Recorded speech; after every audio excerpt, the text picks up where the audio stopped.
Parents ఎలా బతుకుతే ఎలా బతుకుతారు కొంతమంది. ఎక్కడో వేళ్ళ మీద లెక్క పెట్టవచ్చు. పేరెంట్స్ ఎలా పడితే అలా బ్రతికిన పిల్లలు బుద్ధిగా బతుకుతుంటారు. కానీ పేరెంట్స్ని చూసే చాలామంది చెడిపోతుంటారు.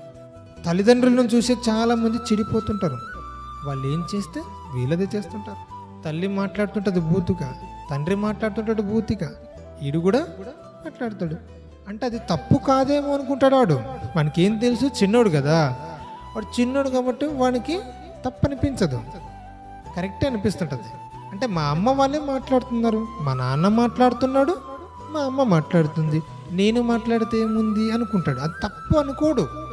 నువ్వు నా పిల్లలు వింటున్నాడు కదా, నా కూతురు వింటుంది కదా, నేను ఎంత చక్కగా ఉండాలి, ఎంత చక్కగా మాట్లాడాలి, ఎంత బాగా బతకాలి అని ఆలోచన చేయాలి ప్రతి తల్లిదండ్రులు.